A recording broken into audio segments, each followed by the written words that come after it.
ನಮಸ್ಕಾರ ಸ್ನೇಹಿತರೆ. ಈ ದಿನ ಒಂದು ವಿಚಾರನ ನಿಮ್ಮ ಹತ್ರ ಹಂಚ್ಕೋಬೇಕು ಅಂತ ಇದ್ದೀನಿ.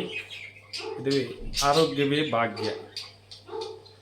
ಆರೋಗ್ಯ ಭಾಗ್ಯ ವಿಷಯದಲ್ಲಿ ಈ ದಿನ ಪ್ರಪಂಚದಾದ್ಯಂತ ಅತ್ಯಂತ ಚಿಕ್ಕ ಮಕ್ಕಳಿಂದ ಹಿಡಿದು ಮಧ್ಯಮ ವಯಸ್ಸು ಮತ್ತು ವಯಸ್ಸಾದರೂ ತುಂಬ ಕಾಡೋದು ಸಕ್ಕರೆ ಕಾಯಿಲೆ ಅನ್ನೋದು, ಶುಗರ್.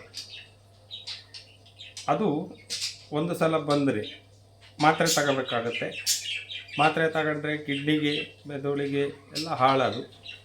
ಮೆಡಿಕಲ್ ಮಾಫಿಯಾದವರು ಅದನ್ನು ಬಂಡವಾಳ ಮಾಡ್ಕೊಂಡಿದ್ದಾರೆ. ಅದ್ರ ಬಗ್ಗೆ ಇನ್ನೊಂದು ದಿವಸ ವಿಸ್ತಾರವಾದ ವಿಡಿಯೋ ಮಾಡ್ತೀನಿ.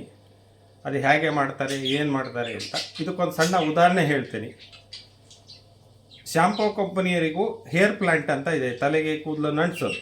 ಅವರವರು ಟೈಅಪ್ ಮಾಡ್ಕೊಂಡಿರ್ತಾರೆ. ನೀನು ಶಾಂಪೂದಲ್ಲಿ ಕೆಮಿಕಲ್ಸ್ ಹಾಕು, ಅದನ್ನು ಅವರು ತಲೆಗೆ ಹಾಕಲಿ, ಆಮೇಲೆ ಅದು ನಾನು ಮತ್ತೆ ಹೇರ್ ಪ್ಲಾಂಟೇಷನ್ ಮಾಡ್ತೀನಿ ಅಂತ.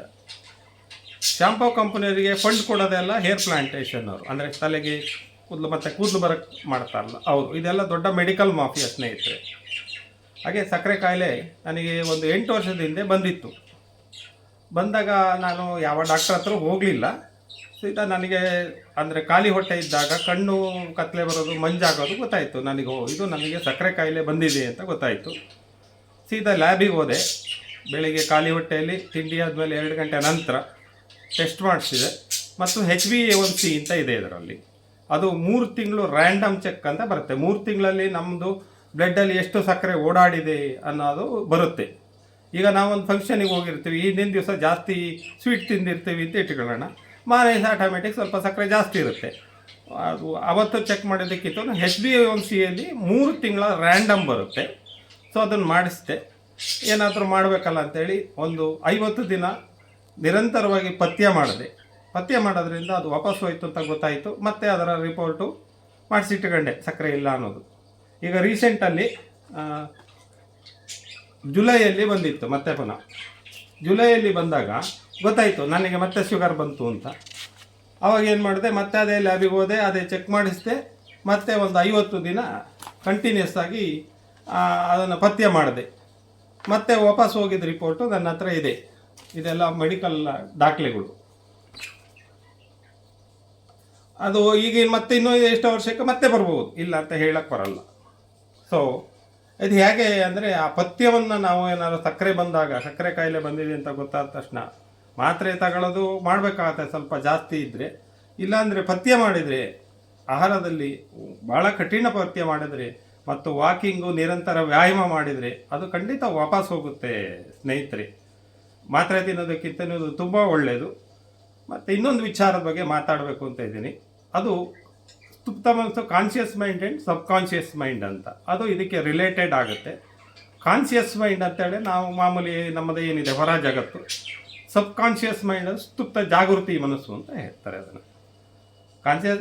ಅದನ್ನು ನಾವೇನಾದರೂ ನಮ್ಮ ಆರೋಗ್ಯಕ್ಕೆ ಯೂಸ್ ಮಾಡಿದರೆ ಖಂಡಿತವಾಗ್ಲೂ ನಮ್ಮ ಆರೋಗ್ಯನ ನಾವು ಯಾವುದೇ ಮಾತ್ರೆ, ಯಾವುದೇ ವಸ್ತು ಇಲ್ಲದೆ ಖಂಡಿತ ಕಾಪಾಡ್ಕೋಬೋದು. ಇದರಿಂದ ಮಾನಸಿಕ ಆರೋಗ್ಯನೂ ಆಗುತ್ತೆ, ದೈಹಿಕ ಆರೋಗ್ಯನೂ ಆಗುತ್ತೆ. ಇದಕ್ಕೆ ಒಂದು ಸಣ್ಣ ಉದಾಹರಣೆ ಹೇಳ್ತೀನಿ. ನಾನು SLC ಇದ್ದಾಗ ನಮ್ಮ ಅಕ್ಕನ ಮನೆಯಲ್ಲಿದ್ದೆ. ಅವರು ಬೆಳಿಗ್ಗೆ ಹೇಳೋತ್ತಿಗೆ ಅವಾಗ ಅಲಾರಾಮ್ ಇಲ್ಲ, ಗಡಿಯಾರ ಇಲ್ಲ, ಮೊಬೈಲ್ ಇರಲಿಲ್ಲ. ಆಗ ಏನು ಹೇಳೋರು ಅಂದರೆ, ನೀನು ತಲೆದಿಂಬಿಗೆ ಒಂದು 4 ಸಲ ಬೆಳಿಗ್ಗೆ 4 ಗಂಟೆಗೆ ಎಪ್ಸು, ಬೆಳಿಗ್ಗೆ 4 ಗಂಟೆಗೆ ಎಪ್ಸು ಅಂತ ಹೇಳಿ ಮಲ್ಕೋ, ಎಚ್ಚರ ಆಗುತ್ತೆ ಅಂದು. ಅದು ಅವತ್ತು ವರ್ಕ್ ಆಗಿತ್ತು. ಅದು ಹೆಂಗಾಯಿತು ಅಂತೇಳಿ ನನಗೆ ಏನು ಕಂಡುಹಿಡಿಬೇಕು ಅಂತ ನನಗೆ ಬಂತು ಮನಸ್ಸಿಗೆ. ಅದು ಹೇಗೆ ಆಗುತ್ತೆ ಅಂದರೆ, ನಾವು ಅದನ್ನು ಒಂದು ಮಲಗುವಾಗ ಪದೇ ಒಂದು ವಿಷಯನ ಹೇಳಿರಿ. ನಮ್ಮ ದೇಹದೊಳಗಿರುವ ಸಬ್ಕಾನ್ಷಿಯಸ್ ಮೈಂಡು, ಅದರಲ್ಲಿ ಬಾಡಿ ಕ್ಲಾಕ್ ಅಂತ ಇರುತ್ತೆ, ಅದಕ್ಕೆ ಹೋಗಿ 4 ಗಂಟೆ ಆಗೋದು ಎಬ್ಸುತ್ತೆ. ಇದು ನಿಮ್ಮ ಅನುಭವಕ್ಕೂ ಬಂದಿರ್ಬೋದು ಸ್ನೇಹಿತರೆ.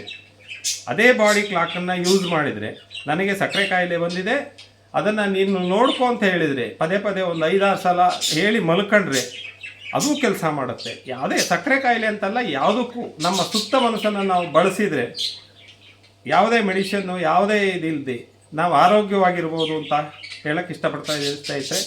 ಈ ದಿನದ ವಿಡಿಯೋನ ನಾವು ಹೆಂಡತಿ ಮಕ್ಕಳನ್ನು ಬಿಟ್ಟು, ಫ್ಯಾಮಿಲಿಯನ್ನು ಬಿಟ್ಟು 6 ತಿಂಗಳು ಗಡಿಯಲ್ಲಿ -ಡಿಗ್ರಿಯಲ್ಲೆಲ್ಲ ಕೆಲಸ ಮಾಡುವ ನಮ್ಮ ದೇಶದ ಸೈನಿಕರನ್ನು ನೆನಪುಗೊಳಿಸ್ತಾ ಮುಗಿಸ್ತಾ ಇದ್ದೀನಿ. ಧನ್ಯವಾದಗಳು.